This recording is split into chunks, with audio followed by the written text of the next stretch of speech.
Nuwun, Rahayu, salam sejahtera untuk kita semua. Assalamualaikum warahmatullahi wabarakatuh.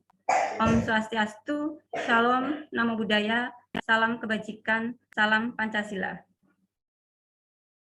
Yang terhormat, Rektor Untek Semarang, Bapak Profesor Dr. Suparno, MSI. Yang terhormat, Dosen Wali, Ibu Sri Suli Hingtyas, S.Hum, M.Hum. Yang terhormat, dosen pengampu mata kuliah Etika dan Sistem Nilai Kepercayaan, Bapak Andri Hernandi, STMT, para penulis buku dan mahasiswa yang saya cintai, dan para peserta semua yang berbahagia. Puji syukur kepada Tuhan Yang Maha Esa yang telah memberikan segala berkah dan anugerahnya, sehingga pada kesempatan kali ini kita bisa berkumpul secara virtual dalam acara bedah buku. Baiklah, sebelum acara kita mulai, mari kita hening sejenak untuk berdoa agar acara bedah buku kali ini bisa berjalan dengan lancar dan bermanfaat. Berdoa mulai.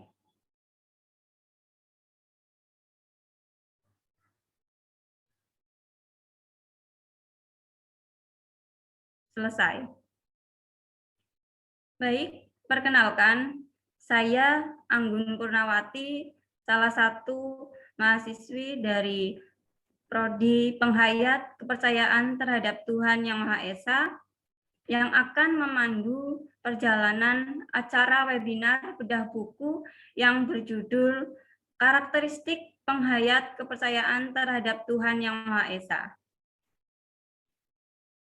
Buku Karakteristik Kepercayaan Terhadap Tuhan Yang Maha Esa ini ditulis oleh Saudara Ahmad Ainul Anam selaku Ketua Kelompok, kemudian Saudara Ihsan Purnama, Saudara Laode Hoirudin, dan Saudara Reza Ismullah,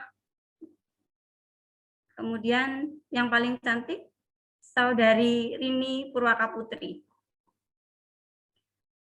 Kemudian saya akan menyampaikan tata tertib webinar pada siang ini.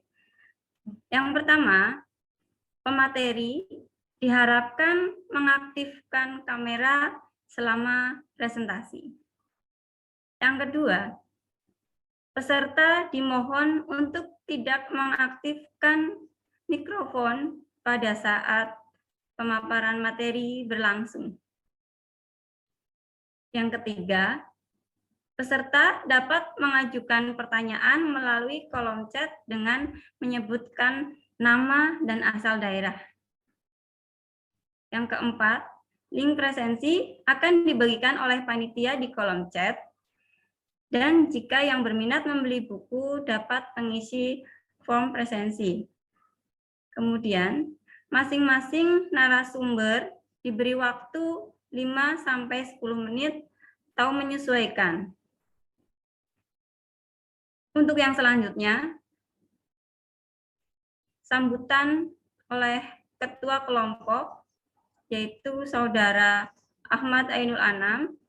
Kepada Saudara Ahmad Ainul Anam, waktu dan kesempatan dipersilahkan. Terima kasih kepada Saudari Anggun Purnawati selaku moderator. Sebelumnya, salam rahayu untuk semuanya. Yang terhormat, Rektor Untak Semarang beserta staf dan jajarannya, segenap dosen dan tamu undangan, serta rekan-rekan semua. Perkenankan, saya Ahmad daripada Proyek Buku Karakteristik Penghayat Kepercayaan akan menyampaikan beberapa poin. Yang pertama, tentu terima kasih kepada Tuhan Yang Maha Esa atas anugerah dan karunia-Nya sehingga kita semua pada kali ini dapat berkumpul secara virtual dan melaksanakan webinar bedah buku karakteristik penghayat kepercayaan terhadap Tuhan Yang Maha Esa. Yang kedua, kami ucapkan terima kasih kepada Bapak Andri Hernandi selaku dosen pembimbing mata kuliah etika dan sistem kepercayaan serta mata kuliah pendidikan kepercayaan terhadap Tuhan Yang Maha Esa, yang mana atas bimbingan dan dorongannya kita semua dapat menulis walaupun mungkin masih jauh dari kata sempurna. Maka dari itu saya selaku ketua kelompok juga menyampaikan permohonan maaf yang sebesar-besarnya bila mana buku ini masih banyak kekurangan karena kami masih belajar dan secara kebetulan pada komunikasi kami masih mengandalkan jaringan internet sehingga masih cukup belum signifikan dalam hal komunikasi antar kelompok begitu.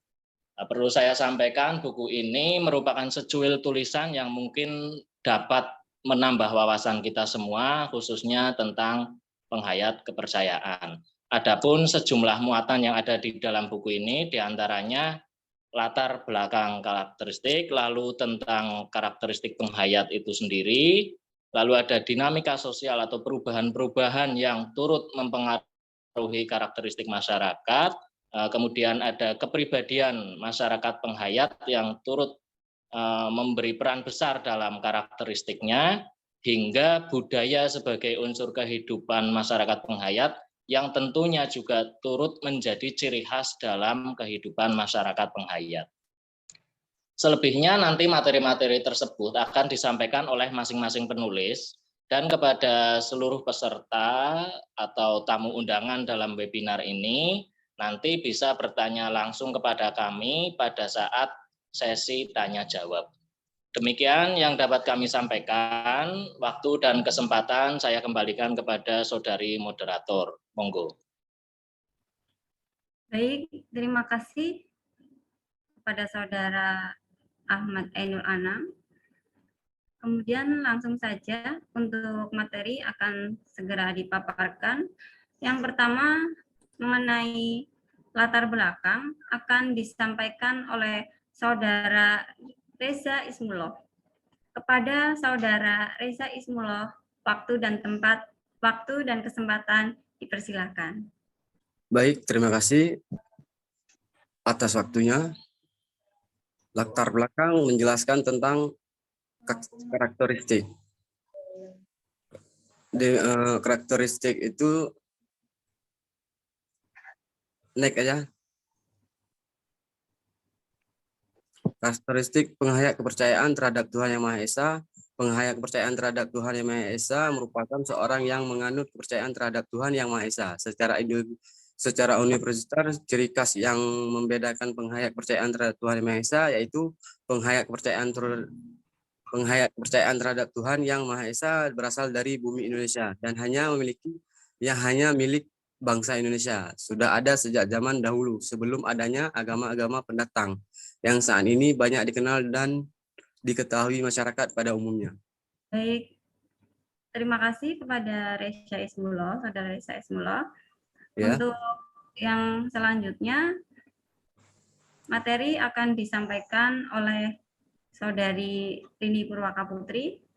Kepada saudari Rini Purwaka Putri, waktu dan kesempatan dipersilakan.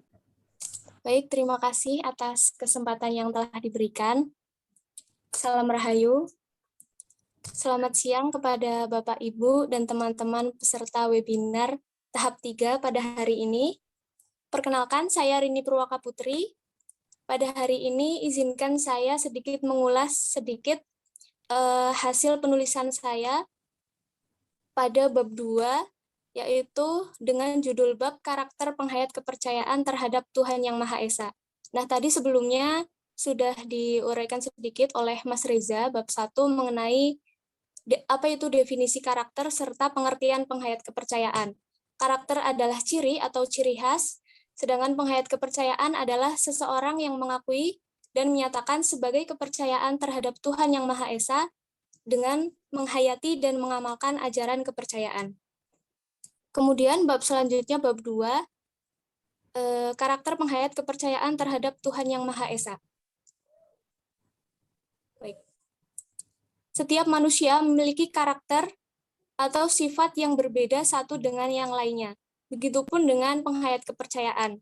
Penghayat kepercayaan berasal dari bumi Indonesia dan hanya milik bangsa Indonesia. Mungkin sampai saat ini masih banyak stigma dari masyarakat terhadap penghayat kepercayaan. Mungkin masih ada yang menganggap bahwa penghayat kepercayaan adalah orang-orang yang sesat, kemudian penghayat kepercayaan itu menyembah pohon besar, kolot, ketinggalan zaman, dan lain sebagainya, walaupun pada kenyataannya penghayat kepercayaan ini mengikuti perkembangan zaman, namun dengan tetap berpegang teguh pada nilai-nilai luhur warisan dari leluhur bangsa Indonesia. Nah, untuk itulah apa yang mendasari saya memilih bab ini, yaitu harapannya semoga dapat sedikit mengikis stigma dari masyarakat terhadap penghayat kepercayaan. Juga mudah-mudahan pembaca dapat lebih mengenal apa itu penghayat kepercayaan dan bagaimana karakter penghayat kepercayaan. Kemudian di dalam bab 2 ini akan diuraikan tentang beberapa contoh karakter penghayat kepercayaan yang sudah saya rangkum dari banyak sekali sumber, dan salah satu yang paling penting adalah keyakinan terhadap Tuhan Yang Maha Esa. Karakter yang baik berasal dari keyakinan yang baik.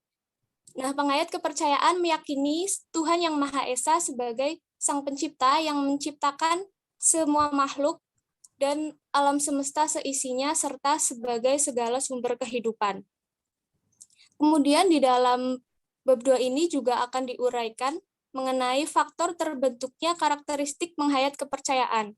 Mungkin ada banyak sekali faktor yang membentuk karakter seseorang, dan yang paling mendasar sebagai pembentuk karakter penghayat yaitu bagaimana penghayat kepercayaan mengamalkan ajaran dari kepercayaan itu sendiri. Misalkan, bagaimana orang tua penghayat menanamkan nilai-nilai budi pekerti luhur sejak dini terhadap putra-putri mereka, juga bagaimana orang tua penghayat bisa menjadi role model yang baik sehingga akan tercipta putra-putri penghayat kepercayaan yang berkarakter, bermoral, serta berkepribadian yang baik. Karena orang tua biasanya ini menjadi sumber utama yang membentuk pandangan anak terhadap dunia dan mempengaruhi perkembangan karakternya. Kemudian yang terakhir, subbab yang terakhir dari bab ini yaitu pembentukan karakter bangsa dalam perspektif penghayat kepercayaan terhadap Tuhan Yang Maha Esa. Dalam subbab ini diuraikan mengenai 18 karakter bangsa yang ditetapkan oleh pemerintah Indonesia. Beberapa di antaranya yaitu religius, jujur, toleransi, disiplin, kerja keras, dan lain-lain. Di dalam kepercayaan, nilai-nilai hidup seseorang dengan kedewasaan spiritual pada kesadaran manusia utuh adalah nilai-nilai kebahagiaan batin atau kedamaian dalam esensi hidup dan kehidupan yang ukurannya bukan lagi kebahagiaan materi, tetapi karakter budi luhur yang bermanfaat untuk masyarakat banyak. Nah, dengan bekal ini, kita sebagai generasi muda penghayat kepercayaan, sebagai generasi muda Indonesia, terlepas dari apapun agama, apapun perbedaan kita, mudah-mudahan kita bisa menjadi generasi yang berkarakter dan memiliki rasa toleransi yang tinggi, serta dapat melihat perbedaan dan keragaman yang ada di Indonesia ini bukanlah sebagai suatu perpecahan, namun sebagai sumber kekuatan untuk kita menjadi warga negara Indonesia yang seutuhnya. Ya, mungkin itu yang bisa saya sampaikan, dan terakhir dari saya, ada banyak sekali tantangan dalam proses penulisan buku ini. Dengan segala keterbatasan yang ada, kami tetap berusaha semaksimal mungkin untuk menyelesaikan tugas ini, dan pasti banyak sekali kekurangan. Untuk itu, kami memohon dengan sangat kritik dan saran dari Bapak, Ibu, dan teman-teman peserta webinar pada hari ini. Demikian dari saya. Apabila terdapat kekurangan, saya mohon maaf. Untuk yang selanjutnya, saya serahkan kembali kepada moderator. Terima kasih. Baik, Terima kasih Saudari Rini Purwaka Putri, pemaparannya sangat bagus dan di sini menjelaskan tentang ciri khas dan karakter penghayat kepercayaan terhadap Tuhan Yang Maha Esa. Jadi memang penghayat kepercayaan itu sangat khas ya. Penghayat itu memang adalah kepercayaan asli Nusantara yang ada di bumi Indonesia ini sejak zaman dahulu, sebelum agama-agama pendatang yang saat ini banyak dikenal datang ke Indonesia ini. Dan penghayat kepercayaan itu sangat berbudi luhur. Baik, untuk yang selanjutnya, materi selanjutnya akan disampaikan oleh Saudara Laode Hairudin. Kepada Saudara Laode Hairudin, waktu dan kesempatan dipersilahkan. Ya, terima kasih moderator. Sebelumnya, saya ingin sampaikan rasa terima kasih saya kepada dosen pengampu yang telah banyak memberikan bimbingan atas terselesainya buku ini, meskipun dalam proses pembuatannya, penyusunannya masih banyak kendala yang kami dapatkan, namun betul-betul kami serius dalam menyelesaikan buku ini, sehingga ini apa yang kami buat, harapan kami bisa dijadikan sumber referensi bagi adik-adik kami atau generasi setelah kami di prodi ini. Ya.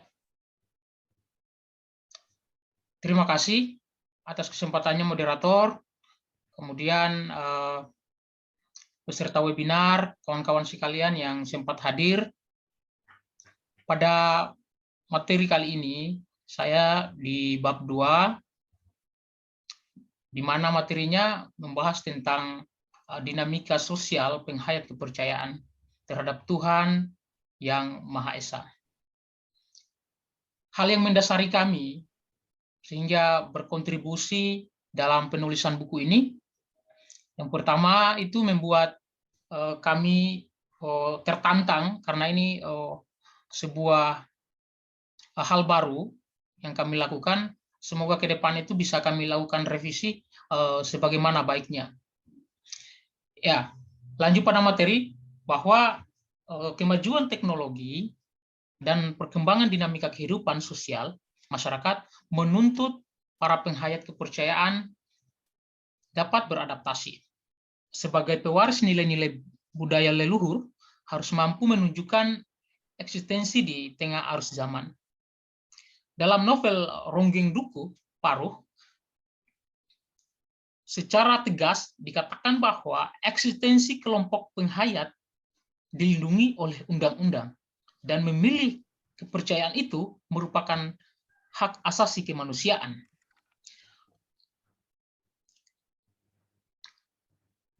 Budaya spiritual merupakan realisasi cipta, karya manusia yang dibangun atas kepercayaan terhadap Tuhan yang Maha Esa. Ajaran nenek moyang kita yang telah ada sejak ribuan tahun silam sudah mengenal berbagai sebutan terhadap Sang Pencipta, seperti Sangkan Lan Paraning Dumadi, kemudian Sang Hyang Tara, dan Sing Akarya Jagat. Kepercayaan terhadap Tuhan yang Maha Esa ini tidak lain merupakan bentuk daripada monoteisme. Hal-hal yang kemudian mempengaruhi sehingga terjadinya ada dinamika sosial yang banyak ditemukan oleh penghayat ini mungkin dari struktur sosial atau stratifikasi sosial, di mana dipahami sebagai suatu bangunan sosial yang terdiri dari berbagai unsur masyarakat itu sendiri. Unsur-unsur tersebut saling berhubungan satu dengan yang lain dan secara fungsional. Artinya bahwa kalau terjadi perubahan salah satu unsur, maka unsur yang lain akan mengalami perubahan juga. Untuk membentuk masyarakat dapat berupa manusia atau individu yang ada sebagai anggota masyarakat itu sendiri. melalui tempat tinggal ataupun suatu lingkungan kawasan yang menjadi tempat di mana masyarakat itu berada, dan juga bagaimana kebudayaan itu tersebar atau menjadi nilai dan norma yang mengatur kehidupan masyarakat sehari-hari. Struktur sosial suatu masyarakat sesungguhnya merupakan proses sosial yang alamiah, yang berlangsung dalam kurun waktu yang sangat panjang. Hal ini dijadikan sebagai instrumen masyarakat yang menyelenggarakan tata kehidupan secara menyeluruh dalam segala aspek kehidupan. Struktur sosial penganut kepercayaan merupakan karakteristik yang khas dan dimiliki suatu masyarakat setempat sehingga dapat memberikan warna yang berbeda dari masyarakat lainnya. Sehingga struktur sosial berfungsi sebagai rantai sistem dalam penyelenggaraan setiap aspek kehidupan menjadi teratur dan harmonis. Bab ini mendasari kami bahwa dari banyak hal yang kemudian ditemukan oleh penganut kepercayaan terhadap Tuhan yang Maha Esa, menantang kami kembali tertantang bahwa dengan adanya berbagai kebijakan yang ada dalam sistem di Indonesia, dari segi kebijakannya, peraturannya, dan lain sebagainya, penghayat kepercayaan mendapatkan ruang bebas, sehingga ada kesempatan-kesempatan lain yang kemudian bisa dijadikan sebagai ruang berkiprah baru untuk menjadi masyarakat Indonesia itu sendiri. Ada perubahan menurut para antropolog dan sosiolog.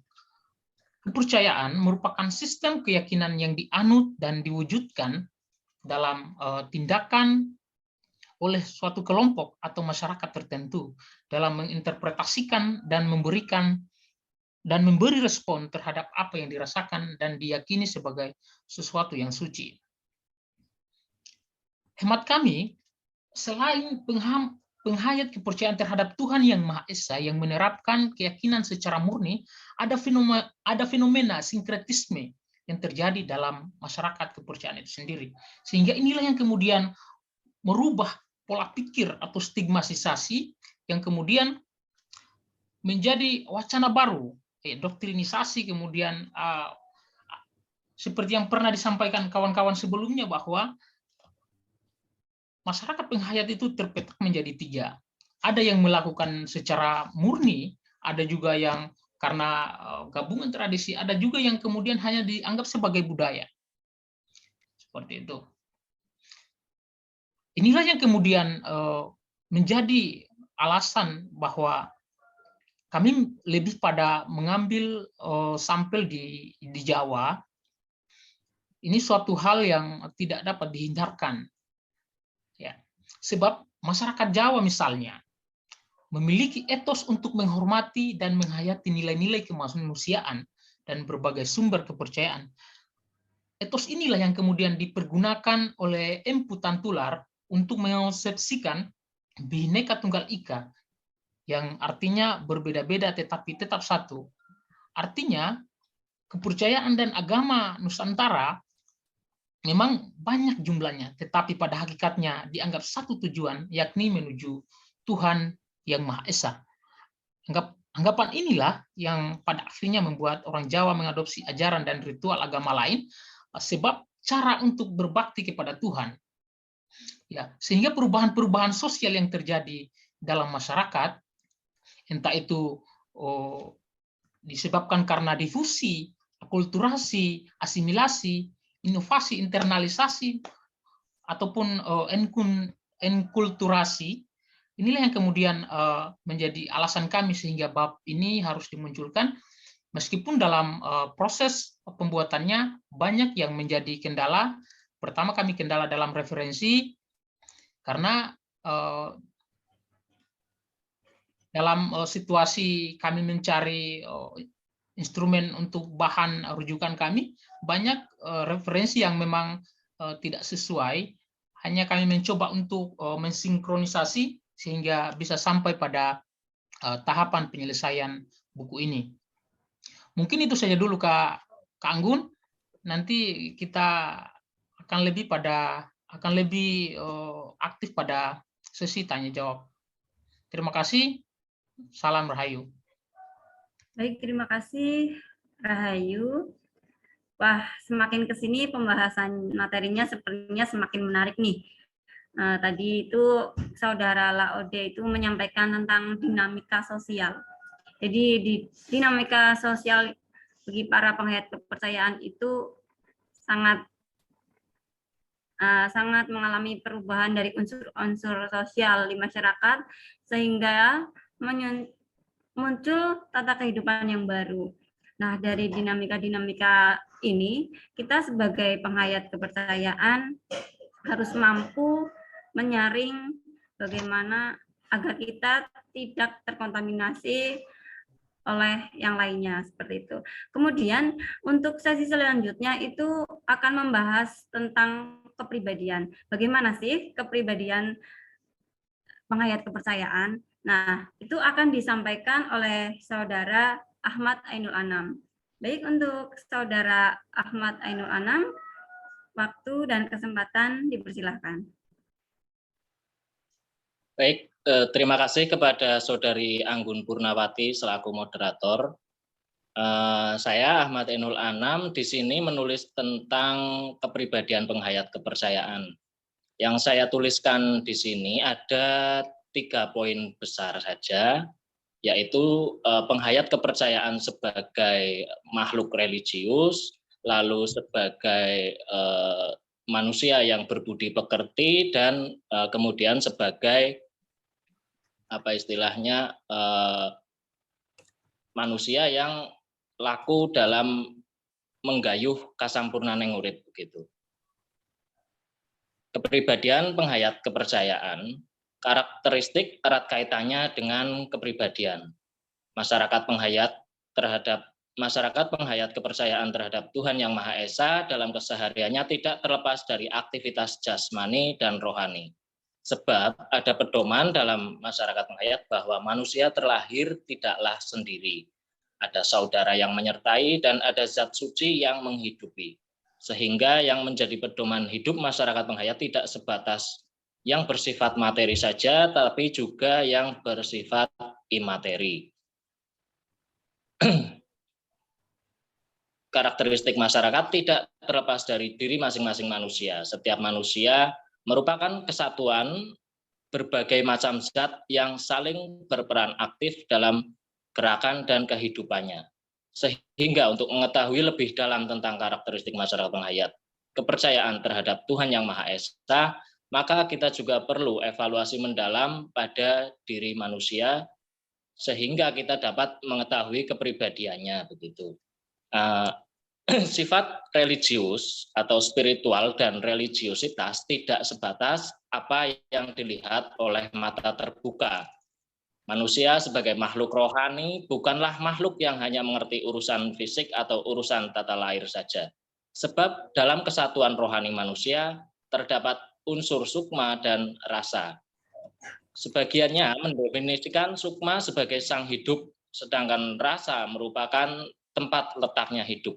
Kedua unsur inilah yang menjadikan manusia sebagai makhluk yang paling mulia, sehingga menjadi makhluk satu-satunya makhluk di bumi mungkin yang mempunyai nilai-nilai religius yang tinggi begitu.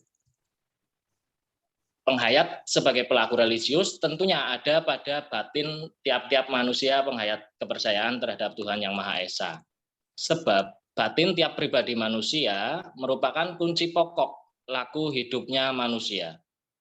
Sebagai makhluk religius yang berpegang teguh pada asas kemurnian batin, masyarakat penghayat kepercayaan identik dengan olah rasa dan ritual yang telah menjadi adat dan tradisi bagi sebagian masyarakat di Nusantara. Hal ini menjadi karakter tersendiri bagi masyarakat bahwa ciri khas masyarakat penghayat adalah mempunyai tindakan religius yang tidak sekedar mengurusi urusan raga saja, tapi juga urusan rohani dan mengacu terhadap kemurnian batin serta tanggung jawab hidup kepada Tuhan Yang Maha Esa. Pada subbab yang kedua, di sini saya menuliskan penghayat kepercayaan sebagai manusia yang berbudi pekerti. Di setiap hidupnya manusia tentu terdapat budi. Namun tidak semua manusia mampu mengoptimasikan budinya. Demikian juga pada masyarakat penghayat kepercayaan, sesungguhnya segala upaya yang dilakukan pada laku lahir dan batinnya juga diharapkan untuk tetap menjadi manusia yang berbudi, sehingga mampu menjalani proses kehidupan dengan adem ayem dan guyup rukun sesama hidup. Manusia yang berbudi pekerti luhur tidak cukup dengan rutinitas yang ada, maka penghayat kepercayaan terhadap Tuhan Yang Maha Esa juga terbiasa mengajarkan ulah budi atau mengolah budi yang ada dalam sanubari agar terbangun dan mampu menjadi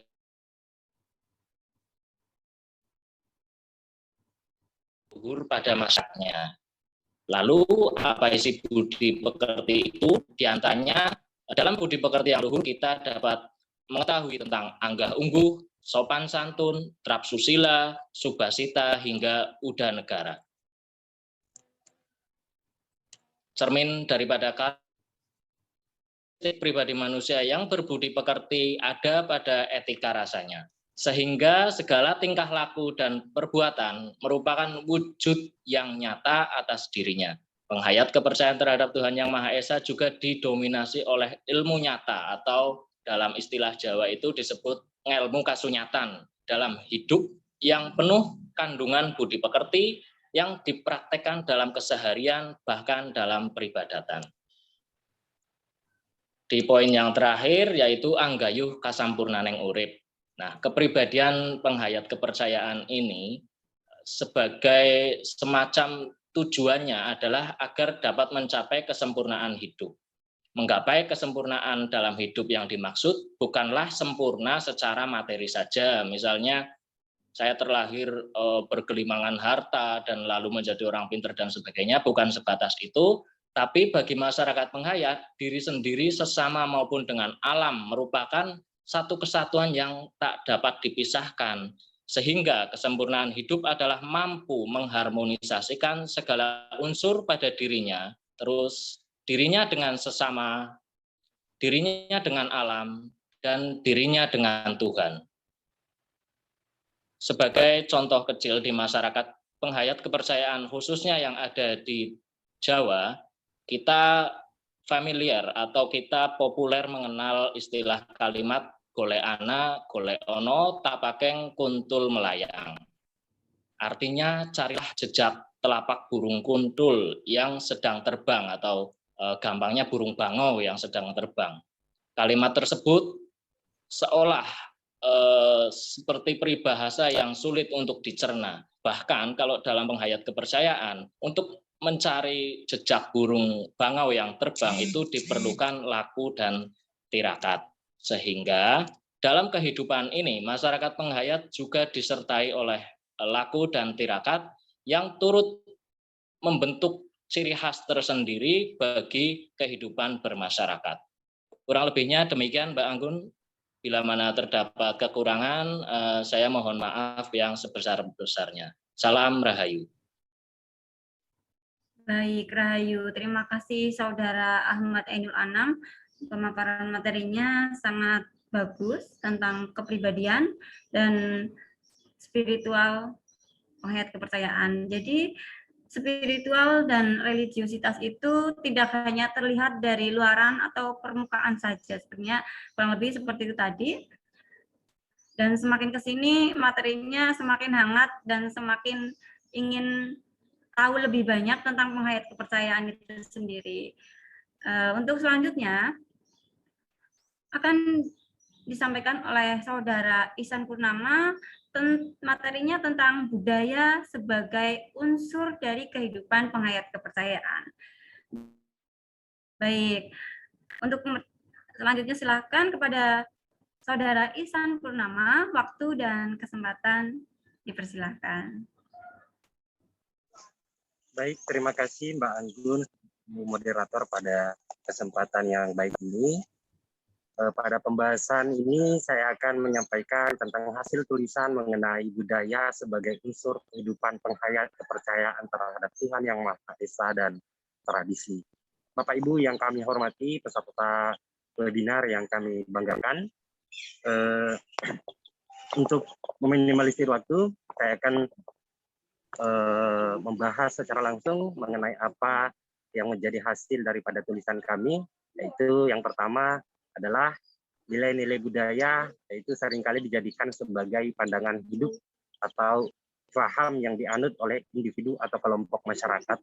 Warisan leluhur tersebut merupakan bentuk kekayaan intelektual yang diistilahkan sebagai filsafat budaya dalam tiap-tiap generasi pada periode masa yang bergerak secara dinamis. Kemudian cakupan budaya yang begitu luas ini dalam berbagai aspek merupakan sebuah ciri khas yang mutlak dan penting untuk dilestarikan, bukan hanya sebagai nostalgia pada sejarah budaya terdahulu, akan tetapi banyak hal yang terkandung di dalamnya untuk dapat direalisasikan dalam hal mendekatkan kita kepada suatu kondisi yang sesuai dengan kiprah pendahulu atau leluhur atas kejayaannya di masa lampau sampai kepada generasi hingga saat ini. Bapak Ibu yang kami hormati, khazanah budaya bangsa adalah dasar yang menjadi intisari terhadap proses masa lalu perjuangan kemerdekaan yang kini bersemayam sebagai simbolik dalam arti persatuan seperti yang ditampilkan sebagai simbol Bhinneka Tunggal Ika agar senantiasa lahir sebagai motivasi berkehidupan, berbangsa, dan bernegara. Dalam sudut pandang yang lain, bentuk-bentuk spiritual dalam kaitannya dengan kepercayaan atau penghayat kepercayaan yang pada dasarnya lahir dan berkembang dari ajaran leluhur dalam suatu kelompok masyarakat dengan tatanan adat istiadat merupakan sebuah realitas budaya yang pantas bertahan hingga saat ini. Lahirnya kelompok-kelompok organisasi atau paguyuban atau apapun namanya serta kelompok masyarakat adat yang masih lestari dengan eksistensinya dapat dikatakan sebagai bagian dari pelestarian budaya. Ada beberapa sub pembahasan dalam materi budaya sebagai unsur kehidupan penghayat kepercayaan pada kesempatan ini. Yang pertama yaitu tentang definisi budaya yang mendasari tentang tulisan ini secara umum.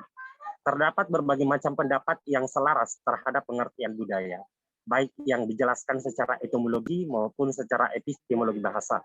Dalam Kamus Besar Bahasa Indonesia misalnya, budaya diartikan sebagai pikiran, adat istiadat, sesuatu yang sudah berkembang, sesuatu yang menjadi kebiasaan dan sukar untuk diubah. Kemudian secara umum, budaya diartikan sebagai seluruh sikap, pola perilaku, dan pengetahuan yang telah menjadi kebiasaan atau rutinitas yang diwariskan dan dimiliki oleh suatu anggota masyarakat. Dalam pandangan yang lain, budaya diartikan sebagai segala daya dan kegiatan manusia untuk mengolah dan mengubah potensi yang ada. Budaya identik dengan nilai-nilai dan unsur yang tersimpan sebagai akal pemikiran masyarakat yang digunakan untuk menyelesaikan persoalan-persoalan baik secara khusus maupun dalam bentuk masalah yang lebih besar. Nilai-nilai serta unsur tersebut menjadi pedoman hidup dalam kelompok masyarakatnya, sehingga dengan karakter budaya yang dimiliki, indoktrinasinya melahirkan kekuatan untuk bertahan serta sulit untuk digantikan oleh intisari yang lain. Dengan demikian, budaya berperan dalam memberikan identitas sebagai fasilitas yang melahirkan komitmen pada suatu hal yang lebih besar dari kepentingan individu anggota kelompok masyarakatnya. Sehingga dapat dikatakan bahwa fungsi budaya secara umum dapat meningkatkan peranan sistem sosial dalam kehidupan bermasyarakat, termasuk dalam sistem sosial kehidupan penghayat kepercayaan. Kemudian pada sub pembahasan selanjutnya yaitu adalah unsur budaya. Unsur budaya secara universal dapat ditemukan dalam bentuk-bentuk kebudayaan yang ada di Nusantara yang secara spesifik dibentuk oleh dua unsur yang paling mendasar, yaitu adat istiadat dan tradisi. Menyinggung tentang unsur kebudayaan dalam sudut pandang ilmu antropologi budaya, disebutkan ada 7 unsur, seperti bahasa, pengetahuan, organisasi sosial, peralatan hidup atau teknologi, ekonomi, kesenian, dan yang terakhir adalah spiritual atau religi. Nah, dari ketujuh unsur tersebut, hal yang paling erat kaitannya dengan adat istiadat dan tradisi adalah bentuk spiritual atau kepercayaan lokal. Kepercayaan-kepercayaan tersebut dalam konsep budaya Nusantara telah ada jauh sebelum agama hadir sebagai salah satu unsur dari kebudayaan itu sendiri. Kepercayaan lokal asli atau kepercayaan Nusantara realitasnya tidak berkembang secara pesat oleh kelompok masyarakat atau individu pemeluknya. Pengaruh akulturasi atau bentuk sinkretisme antara budaya lama dengan budaya lain maupun pengaruh atau faktor lain secara umum yang ada menjadi pemicu yang mendominasi kepercayaan yang dianut oleh masyarakat atau individu masyarakat kian terkikis. Bentuk kepercayaan tersebut bertumbuh dengan eksistensinya tersendiri yang penuh dengan dinamika.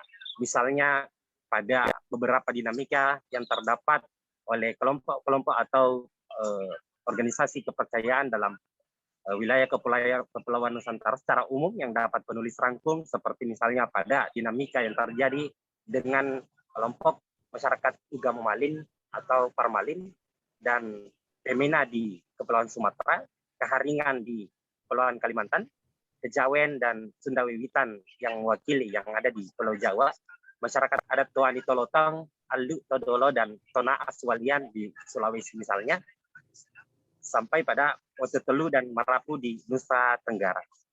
Maupun kepercayaan lainnya yang tetap dilestarikan oleh komunitas, organisasi, paguyuban, dan masyarakat adat yang tidak sempat penulis sebutkan secara detail dan menyeluruh.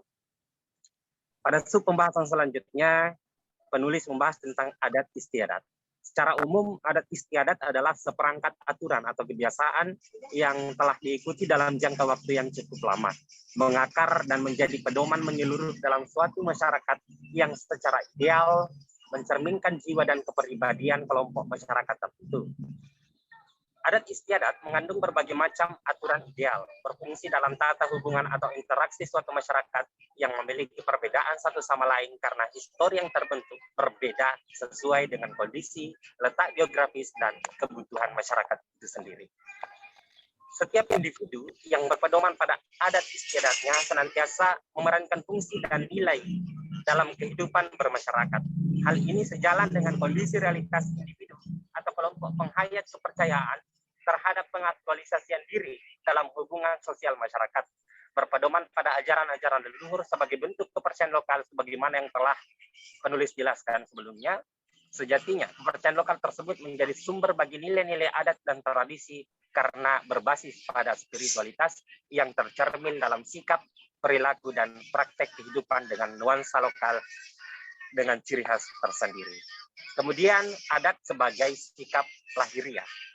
Pada pembahasan sebelumnya telah diterangkan bahwa adat sebagaimana adanya sebagai pedoman menyeluruh, menjadikan manusia dapat mencerminkan jiwa dan kepribadian kelompoknya sebagai suatu perwujudan dari ciri khas kearifan lokal yang dimilikinya. Adat mengatur manusia bukan hanya pada penataan kehidupan sosial, namun memberikan pengaruh yang cukup besar dalam hal mewujudkan proses indoktrinasi dari adat tersebut untuk membentuk tingkah laku atau karakter yang dijiwai sebagai jati diri dalam tatanan kehidupan sosialnya. Sehingga apa yang tampak oleh panca indera sebagai kesan yang diterima oleh sesama kelompoknya maupun kepada orang lain secara umum dapat dinilai sebagai sikap lahiriah yang esensial sebagai jati diri yang lahir dari lingkungan sosial adatnya. Kemudian nilai-nilai esensial adat istiadat yang tetap hadir sebagai bentuk indoktrinasi serta dapat mencerminkan sikap lahiriah manusianya menjadi hal yang sangat berarti penting untuk tetap terpelihara, terutama dalam menyikapi gejala kehidupan sosial di era global modernisasi yang sedikit banyaknya tidak dapat kita pungkiri jelas menimbulkan dampak terkikisnya nilai-nilai luhur untuk menjadi pedoman dalam peranata sosial sebagai jati diri bangsa. Degradasi warisan budaya leluhur yang terjadi seharusnya menciptakan kesadaran berpikir bahwa adat tidak boleh menjadi tabu untuk direalisasikan. Kemudian pada sub pembahasan selanjutnya penulis membahas tentang tradisi, di mana penulis menjelaskan secara mendasar yaitu kata tradisi bersumber dari bahasa Latin yaitu traditio, yang mana kita ketahui bersama, Kemudian dalam Kamus Besar Bahasa Indonesia, tradisi diartikan sebagai hal yang disampaikan atau diteruskan dari satu ke generasi berikutnya. Nah, kemudian adapun pengertian tradisi menurut Surjono Sukamto adalah kegiatan yang dilakukan oleh masyarakat yang telah berlangsung cukup lama secara berulang-ulang. Tradisi yang ada adalah komponen sentral dari budaya nasional modern saat ini, memberikan kesamaan pengalaman dan mempromosikan identitas nasional yang dianut oleh masyarakat dalam mempraktekkan tradisi. Konsep tradisi dalam penelitian sosiologis awal mengacu pada konsep masyarakat tradisional dibandingkan dengan masyarakat industri yang lebih modern. Pendekatan ini terutama digambarkan dalam konsep Maximilian Karl Emil Weber, yaitu Bapak Sosiologi Modern, tentang otoritas tradisional dan otoritas legal rasional modern yang terbentuk bahwa ini benar karena kami selalu melakukannya dengan cara ini. Sehingga otoritas tradisional sebagaimana yang dikemukakan oleh Maximilian Karl Emil Weber merupakan otoritas yang memiliki keabsahan berdasarkan kesucian atau kekudusan suatu tradisi tertentu dalam masyarakat, sehingga taat dan patuhnya seseorang pada suatu struktur otoritas didasari oleh kepercayaan masyarakat terhadap sesuatu yang bersifat kontinu. Penghayat kepercayaan menjadi sebuah hal yang spesial dalam prosesi ritual kepercayaan ketika dikaitkan dengan pemikiran Anthony Giddens misalnya, yang mengatakan bahwa ritual menjamin keberlangsungan tradisi. Beragam bentuk ritual penghayat kepercayaan sejatinya adalah ikatan sakral yang suci dalam mengagungkan Tuhan serta menjadi hal yang mulia untuk memuliakan Tuhan yang Maha Tunggal dengan segala kuasanya. Gusti ikutan kena kinayang opa, cedak tanpa senggolan, adoh tanpa mengenan. Tuhan tidak dapat untuk dibayangkan, dekat tanpa bersentuhan, jauh tanpa bisa diangan-angan. Prosesi ritual yang ada bukan merupakan hal yang manipulatif adanya, akan tetapi mengakar dan bersumber pada kepercayaan leluhur dan menjadi tradisi yang benar dalam kaidah kebenarannya, benar dalam persepsi spiritualnya, yang serta benar atas keyakinan penganut kepercayaannya, sehingga menjadi hal yang setara dalam perspektif keyakinan beragama dan berkepercayaan pada koridornya masing-masing. Kemudian pada sub pembahasan tradisi ini ada poin pembahasan, yaitu tradisi sebagai sikap batiniah. Adat dan tradisi dapat diungkapkan dalam peribahasa setali tiga uang yang berkesinambungan satu sama lain. Jika adat sebagai sikap lahiriah, maka hal-hal religius dalam bentuk spiritual yang menjadi sebuah tradisi merupakan hal yang bersifat secara batiniah. Di mana batiniah yang berasal dari kata dasar batin berarti sesuatu yang tersebut yang bersifat gaib dan tidak kelihatan. Tradisi di Nusantara sedikit banyaknya mengandung unsur yang gaib yang hanya dipahami dan diyakini oleh masing-masing pelaku tradisinya, seperti misalnya pada perhelatan atraksi ritual magiri atau ritual tidak mempan senjata tajam untuk membuktikan kesucian yang dilakoni oleh para bisu, sekaligus untuk membuktikan sebuah kejujuran oleh para bisu yang ada di Sulawesi Selatan misalnya, adalah sebuah ritual tradisi klasik yang masih bertengger sebagai eksistensi budaya leluhur. Sejatinya tidak ada kulit yang tidak mempan oleh senjata tajam, namun melalui proses berkeyakinan oleh bisu yang telah dilakukan oleh mereka, hal tersebut menjadi terbantahkan. Lakon seorang bisu atas kesucian dan keyakinan yang dimilikinya adalah hal yang tidak nampak secara nyata, namun peranannya dalam ritual magiri sehingga tidak mempan senjata tajam menjadi realitas yang sulit diterima oleh akal dan tidak dapat dipahami secara logis. Sehingga adapun dari keunikan tersebut disimpulkan bahwa tradisi adalah hal yang bersifat secara batiniah. Masyarakat adat serta penghayat kepercayaan secara umum merupakan manifestasi tradisi dalam aktualisasi nilai-nilai kepercayaannya. Ritual maupun bentuk peribadatan yang dilakukan adalah media untuk mendekatkan diri kepada Sang Pencipta, sehingga hal yang menjadi istimewa adalah perspektif berkeyakinan yang dimilikinya berdasar pada pemahaman yang tidak diungkapkan secara nyata, namun dapat mencerminkan ketaatan yang direpresentasikan dalam laku hidup sebagai ajaran yang dipedomani. Bapak Ibu yang kami hormati, bahwasanya tidak ada yang mampu mengungkapkan secara nyata tentang sesuatu yang gaib itu. Sama seperti tidak ada yang mampu mengungkapkan kebenaran Tuhan secara nyata melalui panca indera manusia, namun hal gaib tersebut dapat dirasakan oleh batin untuk mencapai sebuah keyakinan berketuhanan. Begitupun berkeyakinan sebagai penghayat kepercayaan yang sudah sepantasnya hadir sebagai jalan kebenaran masing-masing. Kemudian aktualisasi penghayat kepercayaan dalam kehidupan sosial masyarakat selalu berpedoman pada tradisi dan nilai-nilai ajaran yang mencerminkan sifat, sikap, dan budi pekerti yang baik. Baik, selanjutnya Mbak Anggun. Ya, mohon maaf Mas Ikan, untuk waktunya kita batasi ya. Mbak Anggun. Bapak Ibu, kami akan sedikit menampilkan atau memaparkan tentang cover book yang kami rangkum atau yang kami konsep. Bapak Ibu peserta webinar yang kami hormati, apa yang kami realisasikan dalam penulisan ini tak dapat dipungkiri bahwa sifatnya masih mendasar secara umum. Atas gagasan serta konsep yang kami usahakan secara maksimal, semoga menjadi sebuah hal yang bermanfaat secara universal. Dan berikut kami tampilkan cover book yang mana pada tampilan depan kami melampirkan gambaran secara umum yang mewakili aktivitas dan keberagaman budaya, penghayat kepercayaan. Kemudian pada tampilan belakang kami mencoba untuk memberikan persepsi, sikap, dan sifat nasionalis yang setara, tentram, dan menyatu satu sama lainnya. Seperti misalnya pegunungan dan perairan yang dianalogikan dengan kesatuan yang utuh, serta adanya gambar orang yang mendayung dalam suasana senja yang kami analogikan sebagai ketenangan, bebas dalam pilihan atau arah dan tujuannya masing-masing, serta saling menghargai bagaikan air yang tenang. Bapak Ibu yang kami hormati, terima kasih atas kesempatannya untuk bergabung pada webinar pada kesempatan yang baik ini. Selanjutnya saya kembalikan kepada Mbak Anggun selaku moderator. Baik, terima kasih sekali kepada Saudara Ihsan Purnama, pemaparannya sangat bagus. Dan di situ tadi memaparkan materi tentang budaya sebagai unsur dari kehidupan penghayat kepercayaan terhadap Tuhan Yang Maha Esa. Dan penghayat itu sangat menjunjung tinggi nilai luhur adat dan tradisi, karena penghayat itu meyakini bahwa ada kitab teles, kitab tanpa tulis nanging tinulis, kurang lebih seperti itu. Dan budaya yang begitu luas dalam berbagai aspeknya merupakan sebuah ciri khas yang mutlak dan penting untuk dilestarikan. Nah, sepertinya materi-materinya sudah dipaparkan semua.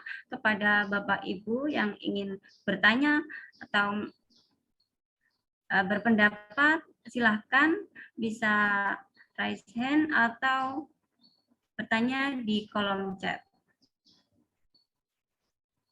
Silahkan. Bagi peserta atau masyarakat yang ingin mendapatkan buku, nanti bisa mengisi presensi di kolom chat. Dan kami juga membuka kesempatan bagi para dermawan yang ingin berdonasi, bisa dilihat juga melalui kolom chat tersebut. Baik, kepada Saudara Aditya, silahkan. Oke, baik, terima kasih. Apa bisa didengar ini, Mbak Anggun? Ya. Bisa didengar dengan baik ya? Baik, terima kasih. Saya Aditya dari Pasuruan, Rahayu, Agung Purokadang yang ada di webinar. Sungguh menarik ketika kita membahas tentang karakteristik penghayat kepercayaan terhadap Tuhan Yang Maha Esa. Artinya bahwa ketika kita bicara kata karakteristik ini sudah menunjukkan legitimasi atau sebuah perbedaan yang mendasar antara penghayat, berkeyakinan penghayat atau kepercayaan dengan agama. Itulah mengapa kan sehingga saat ini negara sudah mengakui sehingga ada perubahan kolom. Artinya bahwa ketika orang berkeyakinan pada agama tertentu pada kolom agama, sedangkan ketika berkeyakinan pada kepercayaan masuk di dalam ranah kepercayaan terhadap Tuhan Yang Maha Esa. Nah, untuk itu yang ingin saya tanyakan. Nah, yang pertama ingin saya tanyakan adalah terkait fenomena sinkritisme yang terjadi di sini. Nah, apakah fenomena ini menjadi salah satu karakteristik atau justru sinkretisme ini pelan-pelan namun pasti harus segera digeser. Nah, itu yang ingin saya tanyakan, artinya bahwa tentu kita bisa membedakan perbedaan makna antara sinkretisme dan akulturasi. Kalau akulturasi itu tentu tidak menyangkut kepada ranah keyakinan, tetapi apabila sinkretis itu adalah menyangkut ranah ajaran. Apakah ada pembenaran terhadap bergabungnya beberapa ajaran sehingga muncul menjadi konsepsi karakteristik penghayat? Nah, ataukah itu harus betul-betul dipisah? Itu yang pertama kali ingin saya tanyakan. Kemudian yang kedua, itu terkait dengan dinamika. Seperti tadi disampaikan bahwa dinamika itu eksistensi di tengah arus zaman. Sementara seperti yang kita tahu bersama bahwa penghayat ini lebih berpegang teguh pada konsep kebutuhan hidup. Nah, sedangkan saat ini yang terjadi adalah bahwa arus zaman ini sudah tidak lagi bicara kebutuhan hidup, tapi bagaimana di era kapital ini kita berbicara tentang gaya hidup. Nah, hal yang ini yang ingin saya tanyakan adalah bagaimana cara ya. Di sini kan hanya dijelaskan bahwa kita harus bisa memfilter, tadi sempat juga dijelaskan mengenai kita melakukan filterisasi dari sana. Nah, seperti apa filterisasinya sementara di lapangan mau tidak mau kita juga harus berhadapan dengan hal-hal yang bersifat gaya hidup. Misalnya kita bekerja di sebuah kafe, kita bekerja di restoran, kita bekerja di hotel. Nah, ini mungkin menyangkut pada konsep-konsep pekerjaan yang mana mungkin itu kalau di dalam ajarannya sendiri sebenarnya ada yang sedikit persimpangan. Nah, itu bagaimana cara menyikapi? Itu yang kedua. Kemudian yang ketiga, pertanyaan saya yang ketiga ini, nah terkait dengan tadi ada dijelaskan bahwa nilai-nilai budaya seringkali dijadikan sebagai pandangan hidup atau paham. Mungkin kalau yang ini saya agak sedikit memberikan pendapat ya terkait masalah kata-kata seringkali. Saya rasa kalau kita sudah bicara terhadap konsepsi penghayat bahwa nilai-nilai budaya ini kan memang sudah menjadi pandangan hidup. Jadi sepertinya kata seringkali itu berarti kan ada yang jarang. Ya. Artinya bahwa di situ masih ngambang. Akan lebih baik apabila nilai-nilai budaya menjadi dijadikan sebagai pandangan hidup atau paham bagi penghayat. Mungkin itu akan lebih memperjelas. Terus kemudian terkait masalah tadi menyampaikan kepribadian. Saya masih lebih melihat itu kepribadian secara umum bagi seseorang yang betul-betul memahami keyakinannya.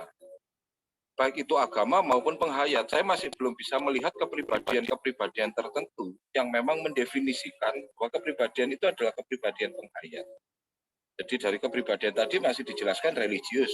Saya rasa semua orang baik beragama maupun kepercayaan bila memahami konsep daripada ajarannya pasti religius dan juga pasti budi pekertinya bagus. Kemudian pelaku dalam manggayo kasapurnaning urip pasti juga ada saya rasa baik Hindu, Buddha, Nasrani, Islam itu juga pasti sama apabila kita bicara tentang kepribadian. Jadi masih belum ada satu hal yang bersifat khusus di dalam konsepsi kepribadian ini. Itu juga menjadi pertanyaan saya. Nah, kemudian, yang terakhir adalah ini menyangkut dengan pertanyaan saya terhadap fenomena sinkretisme, bahwa sinkretisme itu kan artinya bahwa di situ ada penggabungan beberapa ajaran. Tapi di sisi lain tadi dijelaskan bahwa sebuah konsep ritual itu adalah sakral. Nah, di mana letak kesakralannya apabila sinkretisme itu tetap diperbolehkan.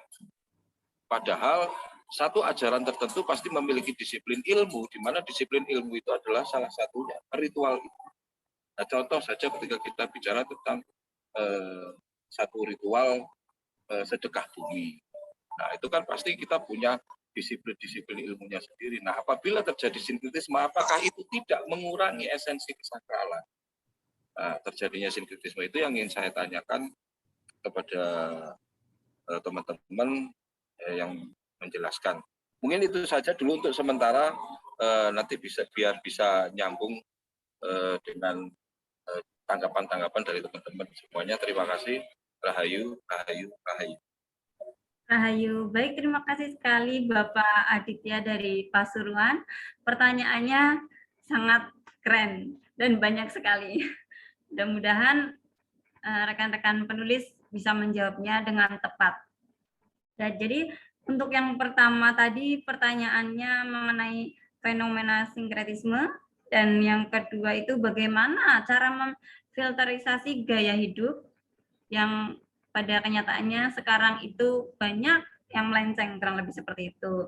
Kemudian ada lagi tentang bagaimana konsep ritual sakral itu. Nah, maksud saya konsep ritual itu sangat sakral dan di mana letak kesakralannya, sedangkan banyak terjadi sinkretisme. Kurang lebih seperti itu. Jadi bagaimana teman-teman, ini akan langsung dijawab atau dihimpun dulu sepertinya di kolom chat. Nah, bagaimana? Saya sedikit nih mencoba menanggapi, menjawab semampu kami. Baik, silakan. Ya, terima kasih moderator. Kemudian saya ucapkan selamat datang Pak Aditya sudah bergabung dalam webinar kami. Rahayu Bapak. Bahwasanya rahayu. Dalam tulisan kami, kontribusi kami dalam penulisan buku karakteristik penghayat kepercayaan terhadap Tuhan Yang Maha Esa ini, bahwasanya kami menyinggung kata sinkretisme, bahwa di dalam referensi yang kami dapat, bahwasanya ternyata sinkretisme ini menjadi salah satu dasar hingga ada perubahan-perubahan tertentu yang kemudian mempengaruhi dinamika sosial yang ada pada masyarakat penghayat itu. Makanya ini hemat kami dalam menerapkan kata ini, kata sinkretisme, kami memilih kata ini, adalah merupakan sesuatu yang tidak bisa dihindarkan, Bapak. Artinya bahwa, kenapa kami katakan bahwa ini adalah sesuatu yang tidak bisa terhindarkan, karena di pergolakan ini, sudah banyak yang menganggap bahwa penghayat kepercayaan itu hanya dijadikan sebagai bentuk bagaimana menjaga nilai-nilai tradisi saja. Bahwasanya sinkretisme ini adalah seperti yang dikatakan, ada gabungan misalnya dari agama-agama baru, sehingga apa yang menjadi sinkronisasi dari ini bisa dijadikan pedomannya. Misalnya kalau sesuai dengan apa yang dia yakini, meskipun itu agama baru, ini akan mempengaruhi lah seperti itu. Makanya kami angkat ini sebagai salah satu bentuk fenomena yang terjadi, bahwasanya sinkretisme ini salah satu penyebab terjadinya dinamika sosial dalam pemahaman masyarakat penghayat kepercayaan terhadap Tuhan Yang Maha Esa itu. Mungkin begitu Bapak. Kalaupun ada tambahan-tambahan, kami di sini sangat memerlukan kontribusi-kontribusi konstruktif, baik dari segi referensi ataupun masukan-masukannya, karena ini akan membentuk, kami sangat serius dalam menulis buku ini. Meskipun dari penulisan kami masih banyak kendala-kendala yang kami dapatkan, tapi kami serius dalam menulis buku ini, sehingga harapan kami ke depan bisa menjadi acuan dan referensi bagi masyarakat yang lain ataupun adik-adik setelah kami. Mungkin begitu Bapak. Kemudian singgungan tentang dinamika arus zaman tadi, bahwasanya perlu filterisasi budaya yang terjadi tengah pergolakan arus zaman ini. Hal ini kemudian kita masyarakat penghayat seharusnya bisa mengikutinya sebagai apa yang dikatakan Bapak tadi, bahwa itu sebagai gaya hidup. Bisa jadi karena pada hakikatnya kita harus menyesuaikan dengan zaman itu, namun yang harus terjaga adalah nilai-nilai luhur yang kita yakini itu tidak boleh tergerus oleh apapun. Mungkin kira-kira begitu, Bapak. Terima kasih. Saya kembalikan ke moderator. Baik, terima Saya kasih. kembalikan ke Kak Anggun. Makasih. Ya, baik, terima kasih Saudara Laode atas jawabannya. Kemudian tadi tentang konsep ritual yang sangat sakral, bagaimana akan dijawab sekarang atau selanjutnya? Sebelumnya Mbak Anggun mohon izin untuk menambahkan sedikit dari apa yang dijelaskan oleh Mas Laude tentang sinkretisme tersebut. Memang pada bentuk sinkretisme yang terjadi merupakan proses percampur adukan sebenarnya berbagai unsur aliran agama atau kepercayaan atau paham, sehingga hasil yang itu berbentuk yang berbeda, namun sejatinya mungkin secara umum bertujuan untuk mencari keserasian, keseimbangan. Nah, kemudian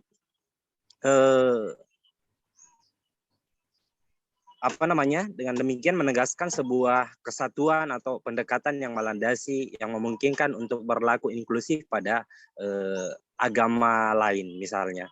Namun kita mengambil gambaran misalnya dalam realitas kehidupan bisu yang melakoni kepercayaan leluhur, juga misalnya kepada masyarakat adat Kajang yang sebagiannya telah menganut agama Islam, akan tetapi kembali lagi kepada faktor keyakinan yang berdasar pada nilai-nilai leluhur atau pedoman-pedoman ajaran yang mereka pahami dalam kondisi sosial adat atau sosial masyarakatnya atau sosial kepercayaannya, bahwa seperti misalnya pada bisu mereka ada juga yang menganut agama Islam, akan tetapi terkait masalah faktor keyakinan mereka tetap menjadikan suatu keyakinan terdahulunya tersebut sebagai suatu dasar atau esensi yang menyatukan satu paham yang mereka anut sejak dari dahulu kepada paham-paham yang baru seperti misalnya agama, untuk disatukan sebagai satu keutuhan untuk mungkin sama-sama istilahnya disetarakan untuk mewujudkan proses-proses spiritual atau pendekatan-pendekatan terhadap manusia dengan penciptanya. Misalnya dalam contoh yang lain pada masyarakat adat Kajang di Sulawesi Selatan misalnya, walaupun yang menganut agama Islam akan tetapi tetap melaksanakan ritual-ritual seperti misalnya bakar besi, dan kembali kepada faktor keyakinannya bahwa mereka tetap meyakini nilai-nilai leluhurnya kemudian diaplikasikan atau diimplementasikan dalam kehidupan sosial bermasyarakatnya terkait dengan persoalan spiritualnya, itu tetap mengedepankan nilai-nilai leluhur sehingga menghasilkan suatu bentuk-bentuk yang tidak mengurangi daripada esensi-esensi kepercayaan yang dianutnya, walaupun misalnya ada terjadi sinkretisme terhadap dirinya atau kelompoknya secara umum. Jadi terkait masalah sinkretisme dan keyakinan itu sendiri, di mana garis besarnya sehingga dikatakan bahwa itu apa yang dianutnya sebagai kepercayaan atau pemahaman yang asli atau seperti apa, saya rasa itu tergantung daripada keyakinan, bagaimana dia mengolah keyakinannya dengan perpaduan antara keyakinan leluhur dengan keyakinan agama yang baru misalnya. Seperti itu Mbak Anggun. Baik, terima kasih. Jadi mungkin di sini disampaikan tadi, apabila kita sedang melakukan ritual, maka kita menanggalkan baju kita, maksudnya menanggalkan agama kita gitu mungkin ya. Ya. Ya, untuk selanjutnya.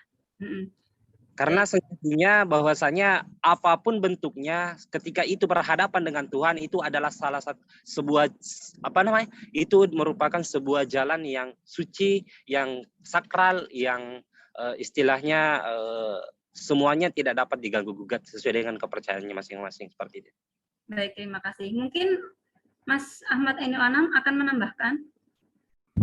Baik, terima kasih kepada Mbak Anggun dan juga kepada Bapak Aditya atau yang lebih akrab dengan sebutan Romo Adit. Salam bakti kami Romo Adit terkait tadi bab kepribadian penghayat kepercayaan. Sebelumnya saya juga mohon maaf yang sebesar-besarnya karena memang masih banyak kekurangan dan kami sebagai mahasiswa juga masih istilahnya minim referensi dari luar atau mungkin masih kesulitan mendapat buku fisik begitu karena secara daring atau secara online masih belum banyak literasi dari paguyuban penghayat yang termuat secara valid di Google begitu. Terkait kepribadian, memang dalam penulisan ini tujuan kami terutama adalah untuk menepis stigma yang fenomena yang masih sering terjadi di masyarakat penghayat, yaitu bahwasanya orang-orang penghayat itu kita secara ininya disebut sebagai orang yang mungkin tidak religius, yang mungkin seolah-olah apa-apa selalu dikaitkan dengan hal-hal mistis yang istilahnya berbau magic atau bahkan sering disesatkan begitu istilahnya. Sehingga di penulisan ini apa sih penghayat itu, ciri khasnya seperti apa? Jadi saya tuliskan di situ adalah orang-orangnya religius, tentu berbudi pekerti. Tentu dalam tulisan itu juga ada istilahnya sedikit poin-poin seperti apa religiusnya begitu. Terus tentang kasampurnaneng urip juga memang betul titik atau deal penalti daripada tulisan ini adalah ternyata penghayat juga sama dengan orang-orang keyakinan lainnya atau agama lainnya, bahwa deal penalti daripada kehidupan ini adalah untuk menggapai kesempurnaan begitu, atau kalau di agama Islam misalnya itu untuk mencapai kepada surga misalnya, lalu kalau kita itu sangkan paraneng dumadi dan sebagainya.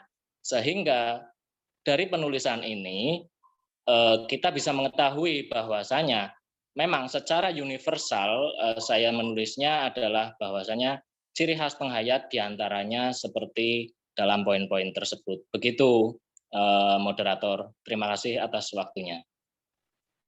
Iya, baik. Sepertinya memang itu ya.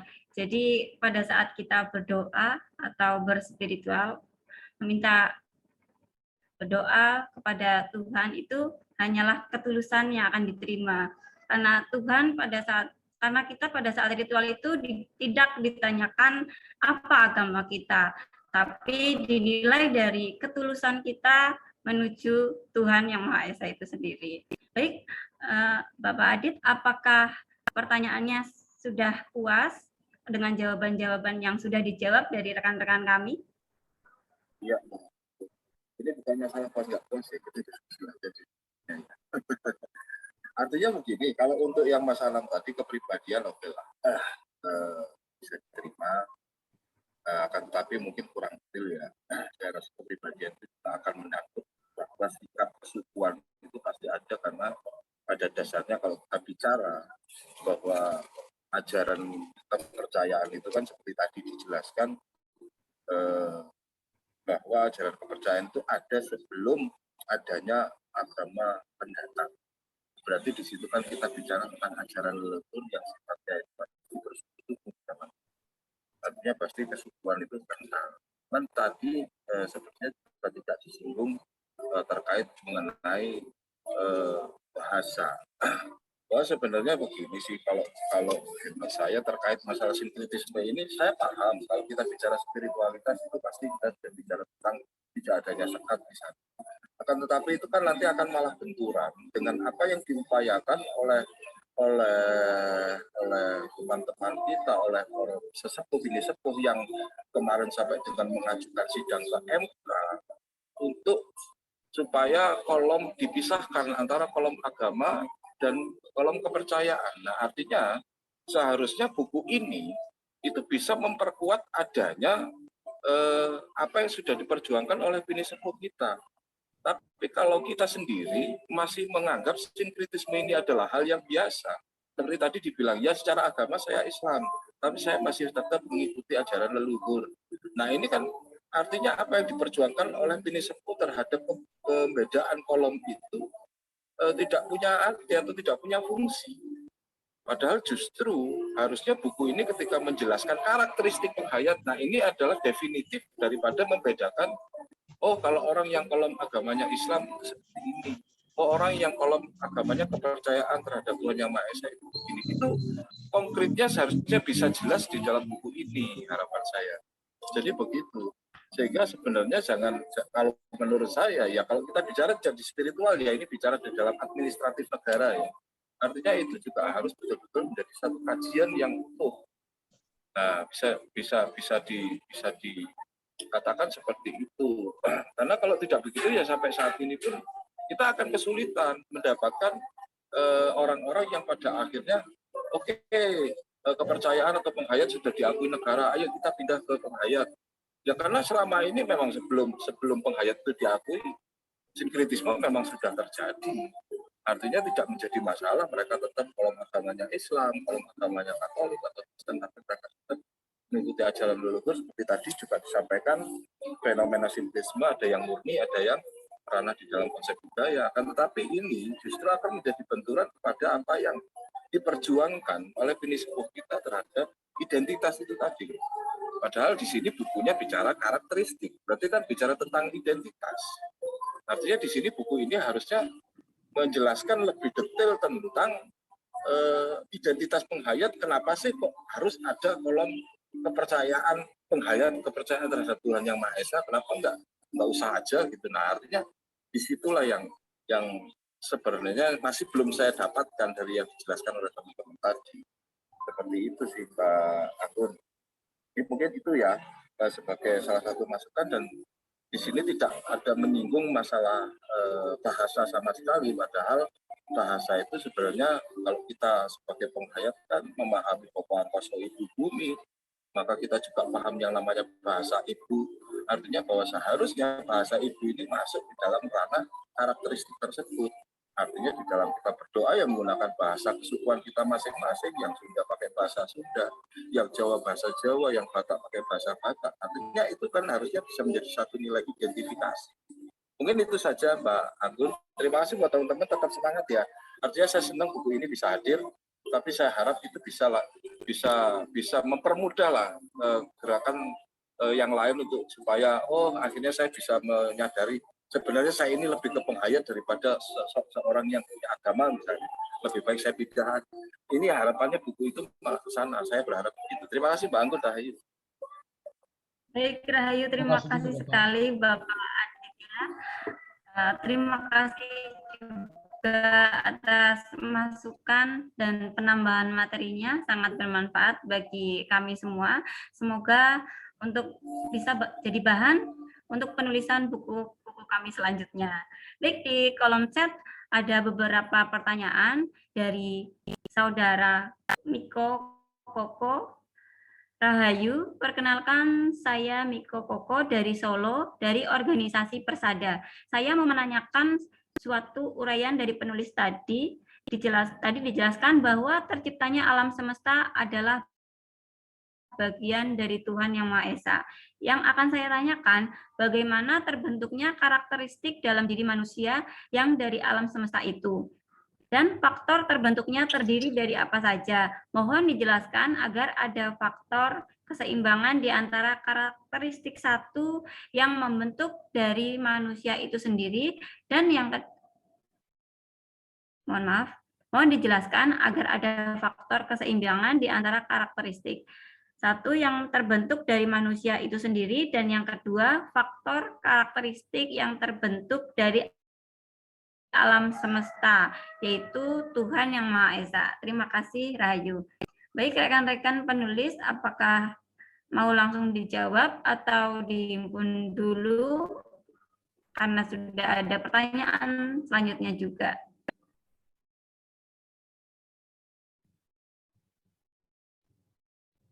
Bagaimana, rekan-rekan penulis?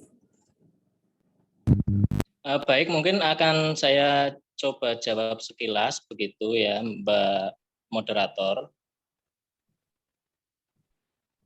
Iya, silakan. Pertanyaan dari saudara Miko Koko, karakteristik bagaimana terbentuknya karakteristik diri manusia yang dari alam semesta itu.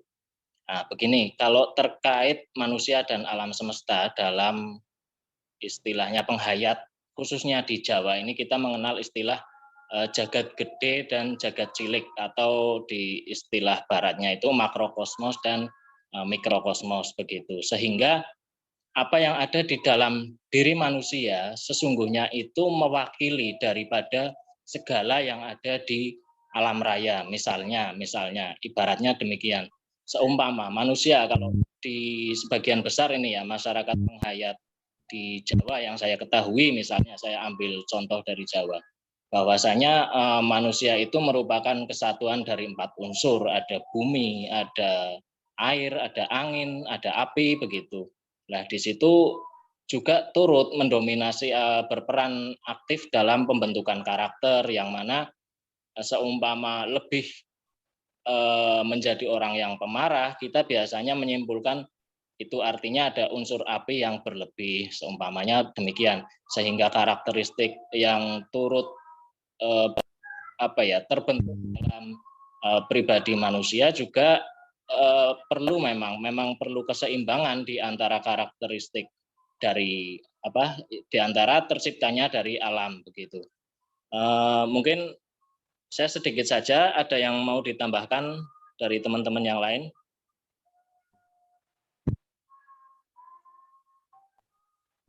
Ya, silakan, mungkin akan ditambahkan dari rekan-rekan yang lain. Bagaimana Saudara Ihsan Purnama dan Saudara Laode, atau mungkin dari Saudari Rini Purwaka Putri? Ya, Mbak Anggun, saya sedikit menanggapi dari penjelasan dari Romo Adit yang sangat baik. Tentunya akan kami jadikan, akan kami resap sebagai bahan perbaikan pada penulisan buku ini, yang pada dasarnya kami sebagian juga masih berpengetahuan secara umum dan tidak mendasar pada hal-hal yang spesifik tentang penghayat kepercayaan misalnya. Jadi semoga apa yang disampaikan oleh Romo Adit dapat kami serap untuk kami jadikan perbaikan dalam penulisan buku ini terkait masalah tadi yang dijelaskan sebagai bentuk sinkretisme dan perjuangan para sesepuh untuk memperjuangkan dan memisahkan yang mana meletakkan secara istilahnya sendiri, baik itu antara agama dan kepercayaan. Terima kasih, Mbak Anggun. Ya, baik, terima kasih Saudara Ihsan. Begitu jawaban dari rekan-rekan penulis. Sudah terjawab, Bapak Miko Koko. Kemudian ada pertanyaan lagi dari Saudari Ainun Isnaini. Rahayu, saya Ainun dari Cilacap ingin bertanya mengenai penyusunan buku tersebut, apakah menemui kendala? Lalu solusi dalam kendala tersebut bagaimana? Serta referensi dari buku tersebut apakah diambil dari pengetahuan sendiri atau dari mana? Terima kasih, Rahayu. Silakan, mau dijawab oleh siapa? Saya boleh, Mbak? Ya, silahkan Saudari Rini. Baik, mohon izin. Terima kasih kepada Bapak, Ibu, dan teman-teman yang telah memberikan pertanyaan yang sangat menarik dan mendalam sekali. Saya mohon izin menjawab pertanyaan dari Kak Ainun ya, Mbak. Apakah dalam penyusunan buku terdapat kendala? Bagaimana solusinya? Dan referensinya dari mana? Dalam proses penyusunan buku ini tentunya banyak sekali kendala. Salah satunya adalah karena kondisi saat ini kita juga kuliah masih daring, masih online, dan komunikasi antar teman kelompok susah, sulit. Jadi kendala utamanya itu, tapi semua itu dapat teratasi juga atas bantuan dari rekan-rekan sesama prodi, saling membantu. Kita juga mengucapkan terima kasih banyak juga atas bimbingan dari dosen pengampu Bapak Andri yang dengan penuh kesabaran membimbing kita, terutama kelompok kami dengan segala keterbatasan yang ada. Kami dapat mengerjakan tugas ini dengan semaksimal mungkin. Kami mengerjakan buku ini menggunakan referensi dari buku-buku, modul, serta artikel tentang penghayat kepercayaan. Juga dari hasil wawancara dari masing-masing teman dengan paguyuban yang berbeda-beda. Beberapa buku diantaranya yang menjadi referensi penulisan kami, yaitu ada modul pembimbingan penyuluh kepercayaan, kemudian ada juga ensiklopedi kepercayaan terhadap Tuhan Yang Maha Esa, dan juga referensi yang diberikan oleh Pak Andri selaku dosen pengampu. Atas referensi-referensi tadi yang berasal dari buku dan artikel, kami satukan, kami simpulkan, namun dengan tetap mencantumkan sumber-sumber yang telah kami dapatkan. Demikian, terima kasih. Mohon maaf apabila terdapat kekurangan, dan juga teman-teman yang akan menambahkan, silahkan. Ya, terima kasih sekali atas jawabannya, Saudari Rini. Mungkin teman-teman akan menambahkan jawabannya karena setiap individu pasti jawabannya akan berbeda ya, apalagi ini mengenai masalah dan solusi dalam penulisan buku. Nah, pasti di antara Mbak Rini dengan Mas Maman, Mas Anam, atau Mas Ihsan dan Laude itu pasti berbeda-beda. Mungkin ada yang akan menambahkan, silahkan. Baik, Kak. Ya, silahkan Kak Ya. Laude.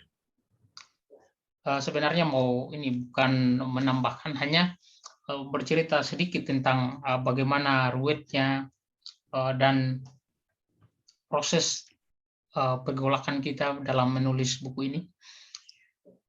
Sebenarnya yang menjadi permasalahan dalam buku ini, kita pertama pengetahuan kami selaku kontributor dalam penulisan buku ini, itu yang paling mendasar itu adalah referensi.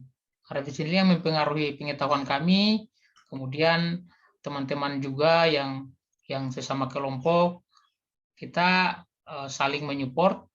Kalaupun adapun dari apa yang kami sajikan hari ini, itulah hasil yang selama ini kami rangkum, yang kami lakukan, metode literasi.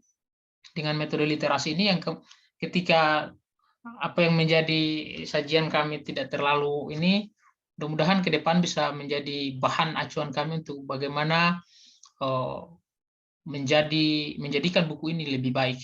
Kemudian apa yang disampaikan Bapak Aditya tadi, bahwasanya saran-sarannya itu sangat konstruksif, karena dalam khususnya di bab saya, di dinamika sosial penghayat kepercayaan terhadap Tuhan Yang Maha Esa ini, memang kami temui banyak kendala. Kemudian itu kami masukkan, ada beberapa lingkup kajian kami dari pengendalian sosial, kemudian ada mobilitas, ada penyimpangan, kesenjangan-kesenjangan yang didapatkan oleh masyarakat penghayat atau penganut kepercayaan terhadap Tuhan Yang Maha Esa itu. Ini menjadi tantangan bagi kami sebenarnya, bahwa kami dituntut untuk bagaimana mencari referensi yang lebih banyak lagi, sehingga ke depan buku ini akan menjadi lebih baik, lalu kemudian siap untuk dipublikasikan secara masif, sehingga apa yang menjadi harapan kita bahwa penghayat kepercayaan itu adalah bentuk daripada keindonesiaan itu sendiri. Jadi terima kasih sekali lagi Bapak Aditya atas saran-sarannya, bahwasanya apa yang disarankan itu menjadi acuan kami. Nah, kami juga sedikit menjelaskan bahwa bab 2 kami terkait dinamika sosial ini, kami lebih menjelaskan terkait bagaimana pengaruh yang mempengaruhi sehingga terjadi dinamika sosial dalam masyarakat penghayat kepercayaan itu. Mungkin dari apa yang disampaikan tadi, ada kulturasi, kemudian asimilasi, ada difusi, ataupun internalisasi juga, itu sangat mempengaruhi. Seperti itu. Terima kasih Mbak Anggun. Saya kembalikan Rahayu. Rahayu. Ya, mungkin ada rekan yang lain yang akan menambahkan dari Saudara Ihsan atau Saudara Ahmad Ainul Anam, akan menambahkan atau tidak? Dari saya cukup, Mbak. Oke, Dari saya juga cukup. ya baik. Sepertinya Bapak Aditya ini sangat terkesan oleh para penulis buku ini. Nah, kemudian bagi para peserta yang tertarik dan berminat untuk memiliki buku karakteristik penghayat kepercayaan terhadap Tuhan Yang Maha Esa ini, silahkan isi terlebih dahulu presensi, kemudian di situ akan segera ditindaklanjuti oleh panitia. Atau bisa juga menghubungi kontak person dari Saudari Sri Setiani dengan nomor tercantumkan di kolom chat. Mungkin ada pertanyaan lagi dari peserta yang lain? Atau mungkin ada penambahan dari peserta, Bapak Ibu peserta, Bapak Ibu dosen? Mungkin dari Ibu Tias selaku wali dosen wali.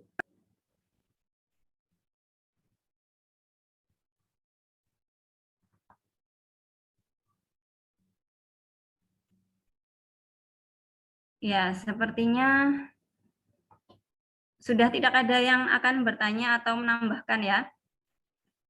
Ya. Oke, baik. Mungkin saya tutup saja ya. Nah, ya. Demikian tadi sesi demi sesi acara webinar bedah buku pada siang ini.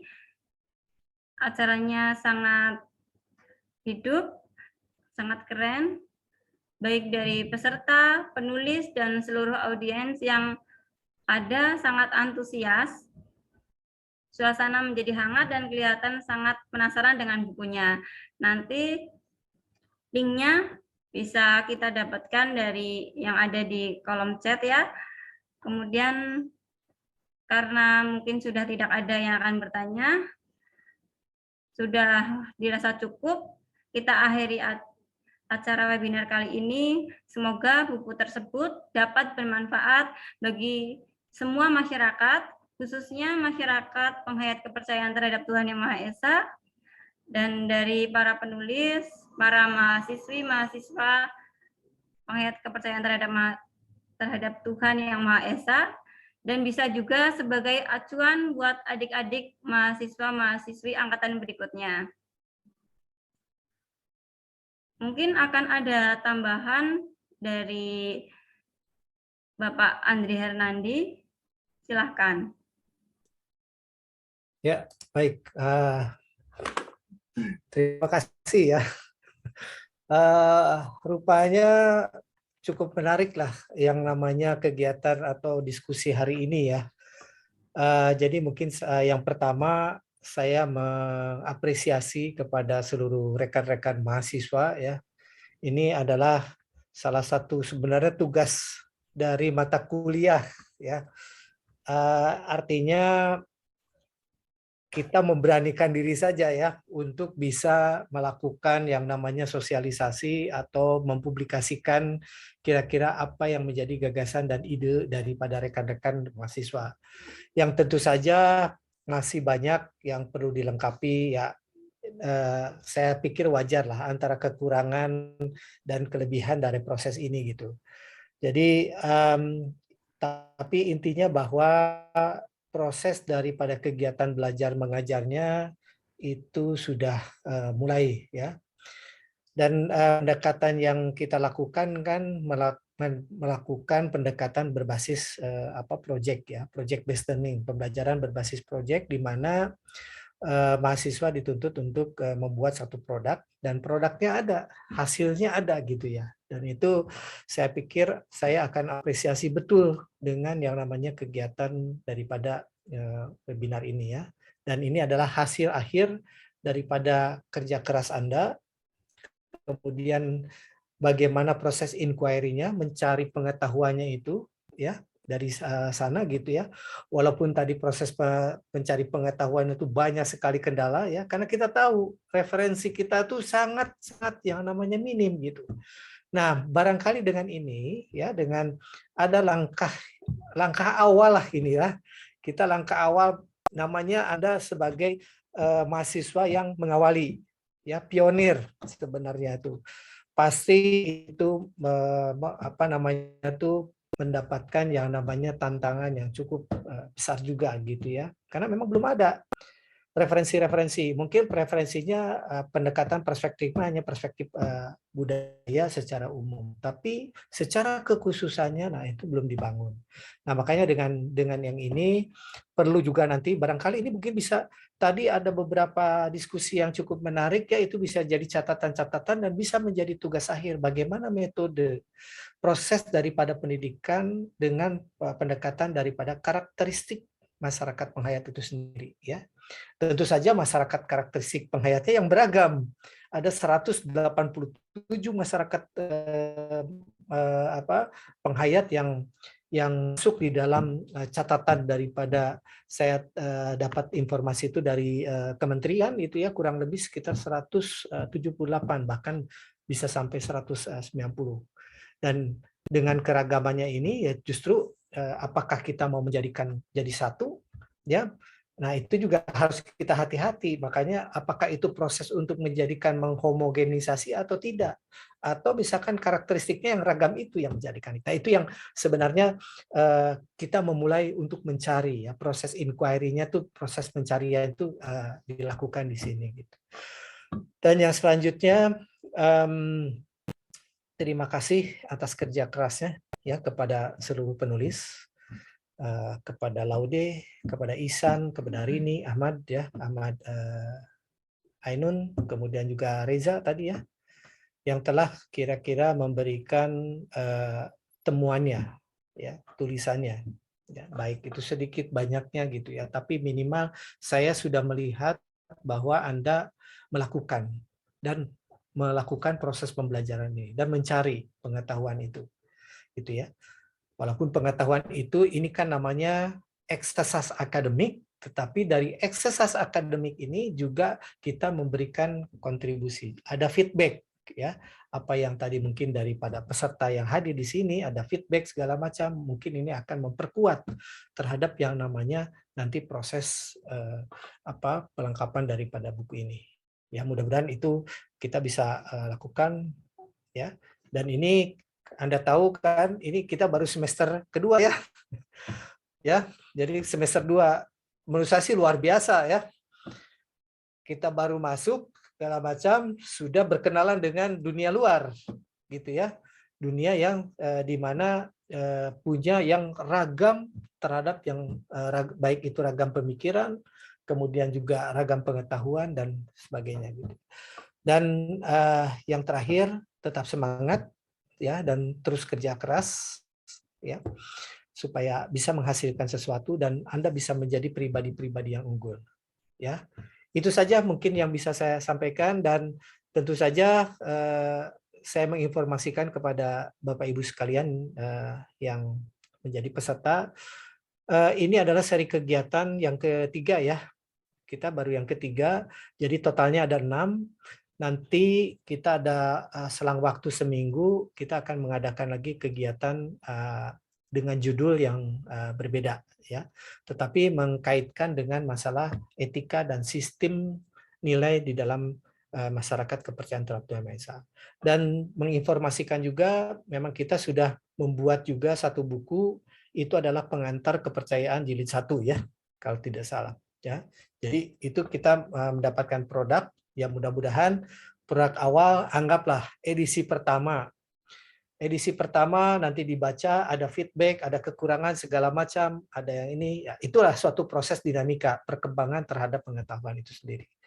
Ya, saya yakin itu mungkin yang bisa saya sampaikan. Sekali lagi saya mengucapkan terima kasih kepada penulis dan kepada hadirin yang berkenan untuk bisa hadir di dalam kesempatan hari ini ya, yang bisa memperkaya terhadap kegiatan dari proses pembelajaran ini. Ya, saya serahkan kepada Anggun. Terima kasih dan satu Tuhan salam. Rahayu. Terima kasih. Baik, terima kasih Bapak Rahayu.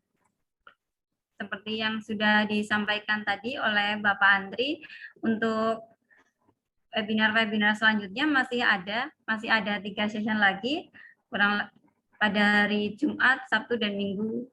Jumat dan Sabtu, mohon maaf. Jumat, Sabtu, minggu depan. Jangan lupa ikuti lagi. Terima kasih sekali kepada Bapak Ibu peserta yang hadir. Baik, sebelum keluar mungkin lebih baik kita foto bersama biar kita punya dokumentasi di acara ini. Silahkan bagi rekan-rekan yang akan on cam. Ini luar biasa nih, mahasiswa-mahasiswa ini ya. Pada semester 2 kita sudah mulai ini ya, bertempur, bukan bertempur artinya ya, sudah mau mendekatkan dengan ke dalam dunia luar. Tapi ya kita harus begitu ya, kita mencoba untuk melakukan dan memberanikan diri untuk bisa mendapatkan pengetahuan-pengetahuan dari luar. Seperti itu. Iya Bapak, Itu merupakan salah satu karakteristik dari penghayat kepercayaan. Soalnya penghayat kepercayaan itu sendiri harus berani bekerja keras dan juga berjuang. 1, 2, 3. Oke, slide kedua.